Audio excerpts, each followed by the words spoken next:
Son agresivos, hay muchas personas que se dedican no a vender, sino a vender otras cosas. Sí nos afecta, pero no tanto, a diferencia de lo que es un vendedor ambulante, que le encuentras y si no te sale bien el producto, no puedes ir a reclamar en ningún lado. Por ejemplo, ellos venden hasta más barato que uno, porque como no pagan arriendo, no pagan nada, no tienen compromiso con nadie, entonces ellos así se ganan $1 y ya para ellos está bien.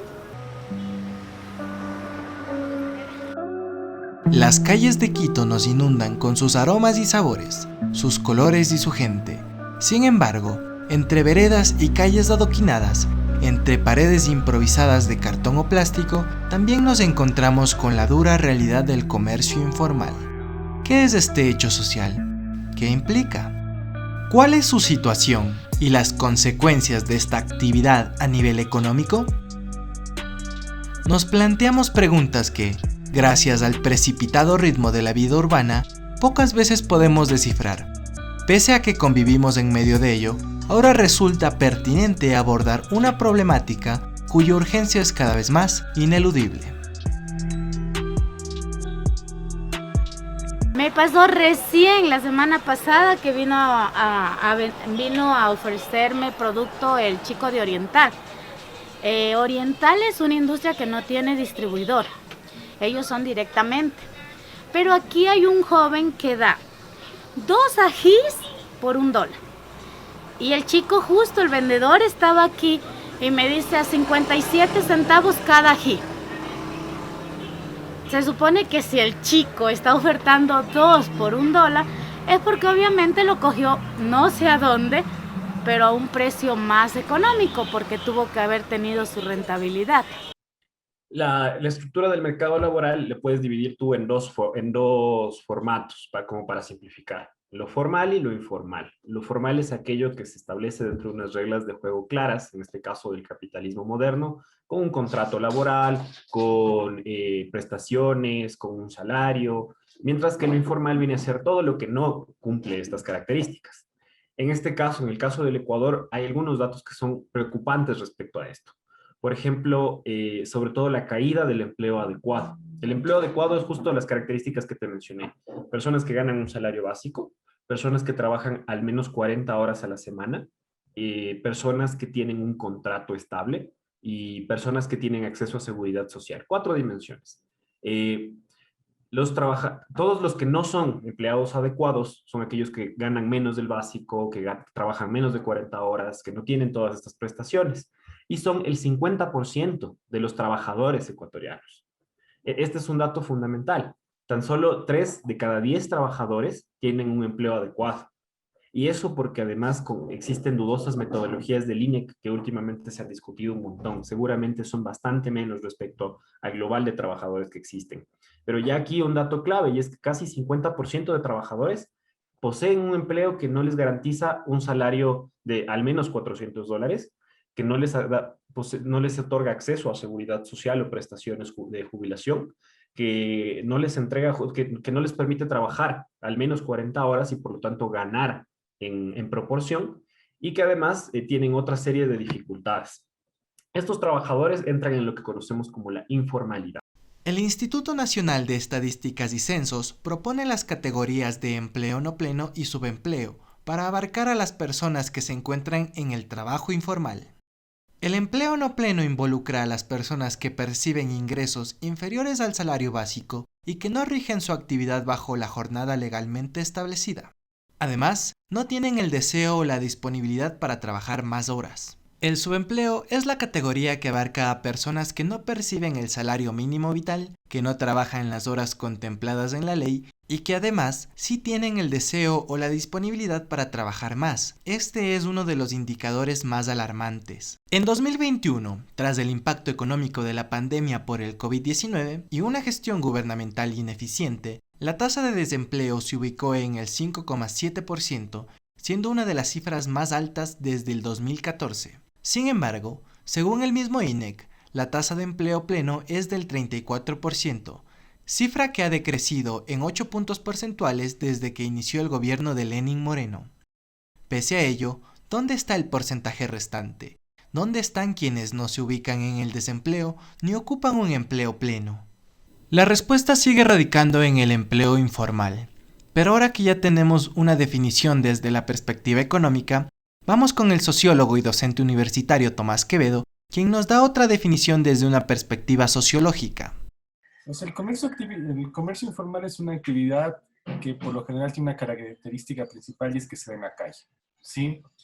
Que se da en la calle, no está regularizado, no está normado y en algunas condiciones, dependiendo de los gobiernos municipales, está criminalizado y sancionado y es perseguido. Digamos, toma en cuenta que gran parte del trabajo informal en el país está bajo el control o bajo la vigilancia de las administraciones municipales. Y para eso establecieron un conjunto de cuerpos, digamos, policiales especializados directamente en el control y manejo del espacio público. ¿Sí? Como te digo, el comercio informal se realiza en espacios concretos que son las calles. Y entonces, sobre la base del uso del espacio público, es que los municipios tienen las competencias concretas para regular el uso que se da en esos espacios. Ahora, el comercio informal es el resultado directo de los procesos de desregulación y flexibilización del mercado de trabajo, porque no llegas al espacio del comercio informal de la noche a la mañana, sino que es un proceso, ¿no es cierto? Es un proceso en el cual estás marcado de manera directa por un conjunto, digamos, de elementos que son determinantes, como por ejemplo, tú fuiste expulsado del mercado laboral y ya no vuelves a encontrar otro trabajo. Para enero del 2021, el INEC reportó la presencia de un 25% de empleo no pleno y un 23,3% de subempleo. Estas cifras intentan abarcar, al menos en una parte, a quienes se ocupan del comercio informal. Nosotros no vendemos aquí nada, estamos con las cargas aquí, todo dañándose. El mercado permanece limpio, hay orden, pero dicen los comerciantes que los compradores no llegan. No se vende, es que aquí no se vende. A veces hay 2 o 3 horitas que hay un poco de movimiento. De ahí pasa así como usted ve que está todo botado y no vende. Sí, o vea, no hay gente, nada, no hay nada.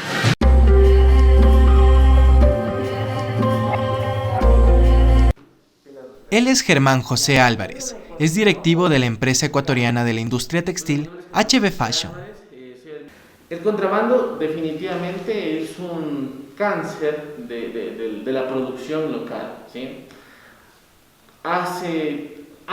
Los meses anteriores a que comencemos la pandemia, estaba muy de moda acá, ¿no? Tanto hacia el norte como hacia el sur, porque pasa de los dos lados. Viajar, por ejemplo, viajar a ciudades como Ipiales, viajar como a Pasto, encontrar producto mucho más económico y la gente que no tiene un empleo adecuado o no tiene los suficientes recursos, trata de buscar a través de eso un beneficio económico para ellos y comienza el contrabando, ¿no? Nosotros, a raíz de la pandemia, las provincias que más rentables se convirtieron para nosotros son justamente estas provincias que están pegadas hacia las fronteras, porque al no existir tanto contrabando como lo había antes, o no tan abiertamente por lo menos, la gente sigue consumiendo y nuestras ventas se han aumentado en estas provincias, ¿sí? Entonces sí, el contrabando se afecta definitivamente, porque nosotros estamos en un país como Colombia y en un país como Perú, que en el sector textil son súper fuertes, nos llevan años adelante en el sector textil, ¿sí?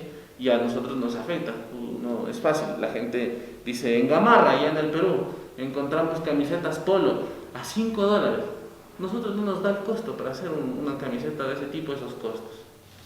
Además de comentarnos cómo le afecta el contrabando a su negocio, nos cuenta cuáles son las estrategias tomadas en la pandemia. Parte de las estrategias que nosotros hemos tenido que tomar han sido disminuir nuestros márgenes de utilidad. A ver, aquí es un conjunto de decisiones como empresa que nos tienen que llevar al beneficio obviamente de la empresa sin afectar los otros intereses como el del recurso humano interno, intereses como el de los proveedores, etcétera, etcétera, ¿no? Porque a los proveedores se mantenían deudas, se mantenían créditos abiertos con ellos. Entonces, cuando nosotros empezamos toda esta problemática, parte de las decisiones que nos tocó hacer fue justamente achicar el tamaño de la empresa. Cuando digo achicar es, sí, prescindir de los servicios de algunos colaboradores. Eso sí se lo hizo. Segundo, reducir los márgenes de utilidad con la finalidad de que como empresa nosotros tenemos dinero invertido en materia prima y producto terminado. Más vale para nosotros, o en ese entonces más valía para nosotros, recuperar parte de lo invertido que quizás ganar. Con esa parte de lo invertido, nosotros priorizamos los sueldos y salarios de los trabajadores y las liquidaciones de aquellos que ya no pertenecían a nuestra empresa. Y nosotros seguimos en ese camino. Otra de las estrategias que nosotros utilizamos fue fortalecer el producto nacional.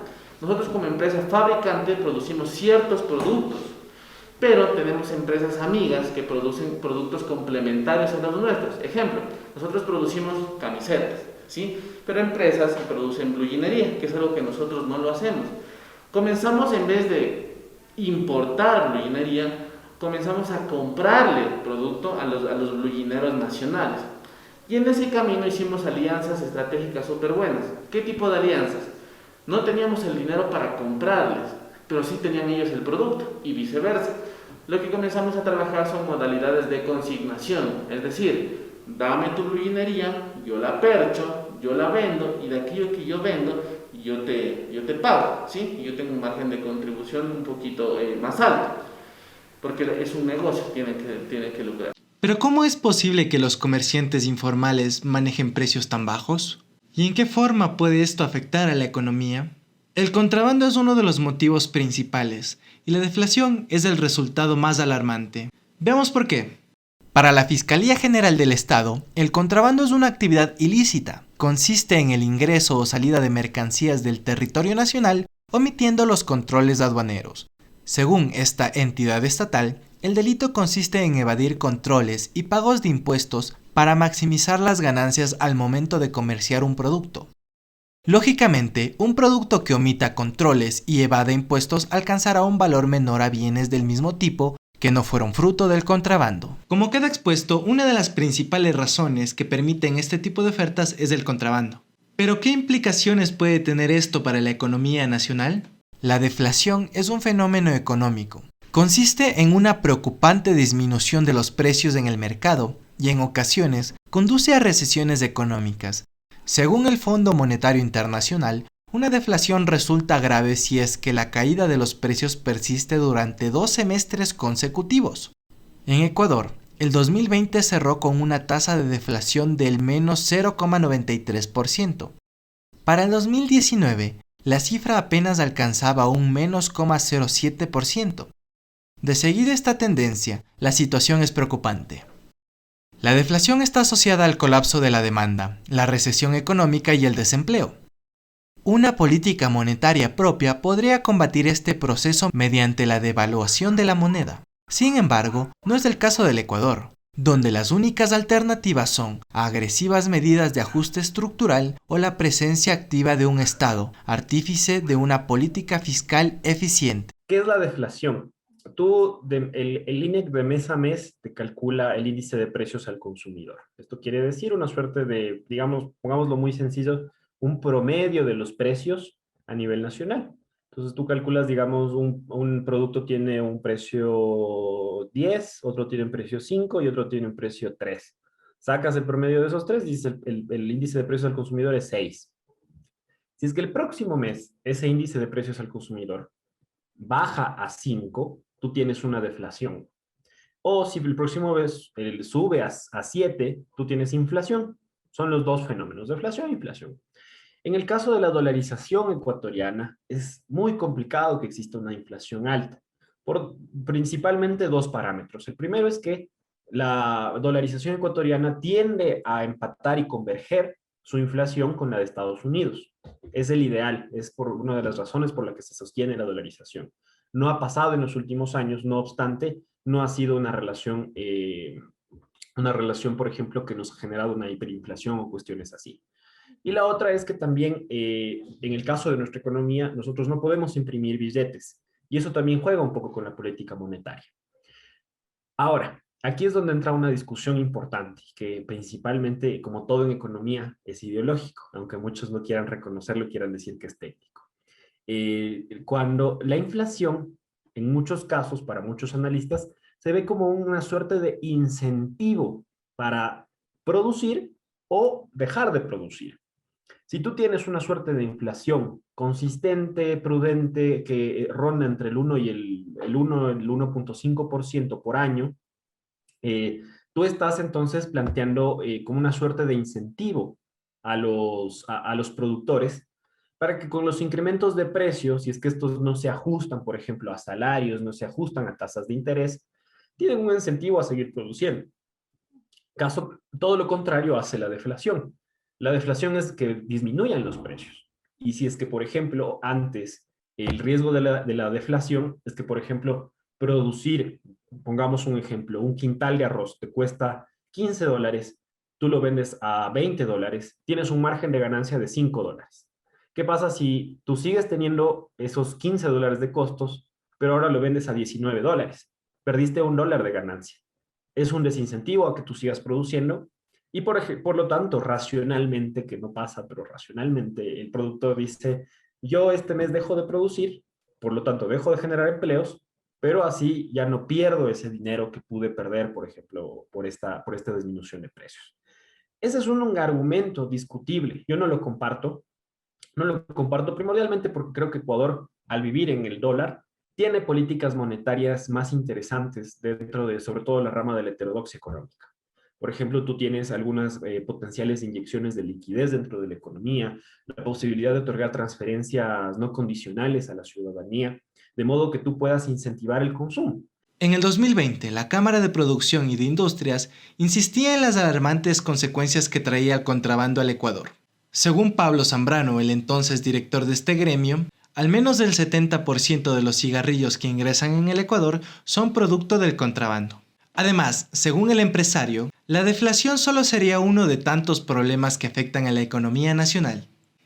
Esta situación derivará en afecciones como en el empleo pleno, la explotación, el lavado de activos y obviamente el decrecimiento de los ingresos del Estado ecuatoriano. Sin duda, el impacto macroeconómico del contrabando es alarmante. Sin embargo, en la economía del día a día, muchas familias dependen del comercio informal. El dilema parece ser que afecta a la economía de estos ciudadanos en pos de una estabilidad económica. Después de todo, para muchos, la opción sería un agresivo control del comercio informal que forzaría a estas familias a entrar en el trabajo pleno y a la economía formal.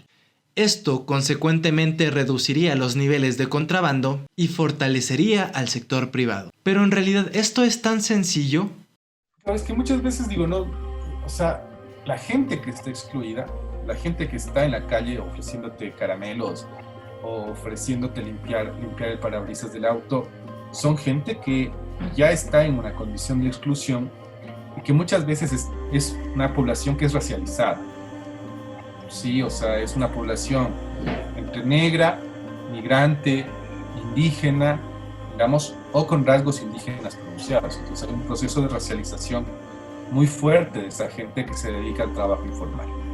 Aunque es esta idea de que te decía hace un rato, de que tú miras como familias enteras se dedican a este tipo de comercio, pero son familias con una característica racializada. Entonces la característica de racialización se convierte también en un factor de exclusión y de estigmatización, digámoslo así, de este tipo de personas, que además se conjuga con la idea de la aparofobia, que es el odio a los pobres, ¿no? O sea, la idea de que los pobres te invaden por todos lados, entonces te invaden en la calle, te acosan cuando estás en el auto, te acosan cuando estás caminando por la calle, te acosan cuando estás en un restaurante. Y claro, o sea, esas dinámicas generan una especie de rechazo directo que está relacionado, digamos, tanto con la racialización como con la condición de pobreza en que esta gente se encuentra, ¿no? Entonces, desde ahí parte, digamos, un poco eso, pero es un prejuicio que también está muy marcado dentro de la clase media, ¿no? O sea, digo, la clase media siempre se cree superior a esas situaciones. O sea, tú puedes vivir en el mismo barrio que vive la familia que el comercio informal, pero sin embargo, tú no quieres reconocerte que tu vecino es un vendedor ambulante, que tu vecino es pobre, sino que más bien quieres tenerte en alta estima y por eso rechazas, estigmatizas a muchas de estas personas. Entonces digo, esa idea de ver al otro como una amenaza en la que yo también puedo caer, se convierte en parte de esa estigmatización. Entonces, cuando el vendedor informal es migrante, por ejemplo, pasa la misma situación. Es decir, no solo se mezcla eso, sino se mezcla que el migrante te quite el trabajo, quiere todo gratis mediante los impuestos que pagan los ecuatorianos, te afea el paisaje, ¿sí? O sea, pero te molesta el migrante pobre, ¿sí me cachas? Esa es como una cosa fundamental que está ahí. El migrante rico no te molesta, o sea, el migrante que tiene plata, pues el profesional no te incomoda, te incomoda el pobre. Y es un poco también lo que pasa con los vendedores informales nacionales. Entonces, obviamente la dinámica de la calle es una dinámica dura, es una dinámica compleja. Es una dinámica donde se combinan diversos factores, la exclusión, la marginalidad, la precarización. También están las economías informales que subsisten dentro de esos espacios. Y donde obviamente si estás en una condición de exclusión, de marginación, no estudias, no tienes un trabajo formal, esos espacios se convierten en lugares con una mayor tendencia a ser asimilados por la economía informal o ilegal, digamos en este caso, ¿no es cierto? Porque justamente se prestan las condiciones, pero no son elecciones personales, sino que son condiciones estructurales que demarcan la existencia de esas personas en esos espacios y que le tienen o le vuelven más proclive o vulnerable a aceptar, digamos, esas condiciones que están impuestas en la calle.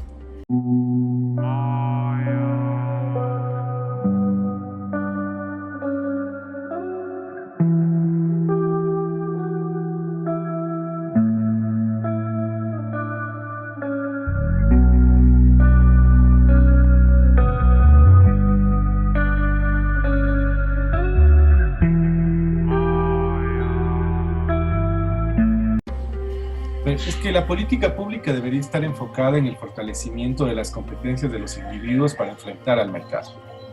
¿Sí? Primer punto. ¿Cómo se hace eso?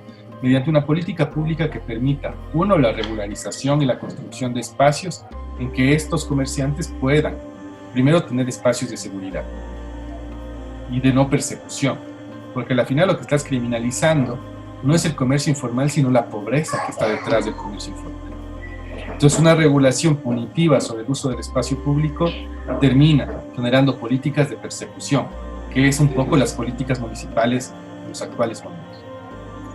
Digo, obviamente esto se combina con la dinámica del comercio informal, que dice que si te ponen en un local no vendes lo suficiente, entonces de ley te toca salir a vender. O sea, también hay una dinámica donde el comercio informal y los comerciantes informales tienen que generar nuevos mecanismos, creería yo, y el Estado podría generar competencias y capacitaciones para que ellos generen nuevas estrategias de comercialización desde otros espacios, que justamente se muevan en el límite entre, más que el límite, o sea, que te permitan construir una dinámica donde no seas perseguido, donde no seas criminalizado, ¿sí? Donde tengas un espacio seguro de trabajo.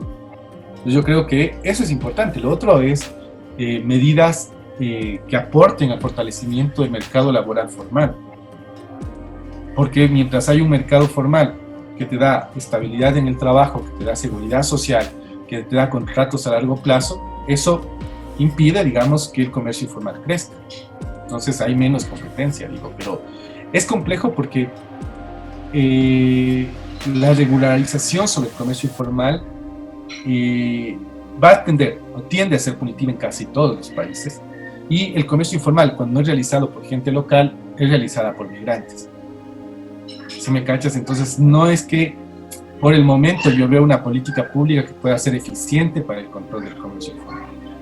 Lo que tú podrías hacer, creo, es dar mayor seguridad, dar garantías para que esta gente venda, porque no está robando, para que esta gente venda en condiciones medianamente dignas en la calle, y que, claro, regularices, controles, que no se te desborde el espacio público, pero digo, va a ser complejo porque es la dinámica justamente de estas economías de carácter informal.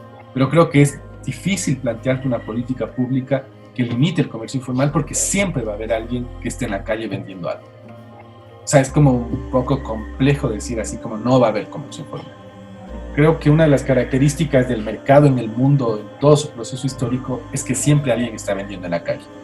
Es parte de la dinámica del mercado.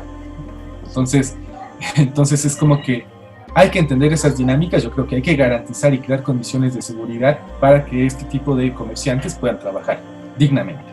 Nada más, porque no es que vaya a desaparecer. Para muchos el dilema no es solo combatir el contrabando o la deflación, sino el hambre. ¿Podemos insistir acaso en que la respuesta es un mayor control policial? A futuro, debería buscarse un equilibrio entre la economía familiar y la macroeconomía. La política económica de un Estado deberá atender a sus ciudadanos a la vez que combate el contrabando y la deflación. Nosotros reportamos desde aquí la dura realidad de un dilema, al que nos interesa darle un rostro humano. Cuando uno es formal tiene que pagar gastos. Entonces, la gente que no es informal, alguna autoridad viene, les retira y no pasa nada. Y al otro día o más tarde regresan.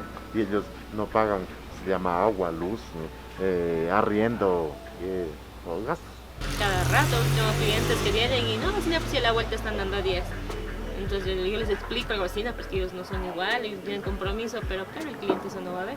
Ellos ven el precio a quien le conviene mejor, entonces a veces sí nos toca bajar a nosotros también los precios. Igualmente por el tema de la pandemia nos vimos obligados a bajar la parte de productos en precio, ya que los vendedores informales tenían un precio menor y la gente al no tener el sustento económico los prefería comprar a los vendedores ambulantes que a los locales.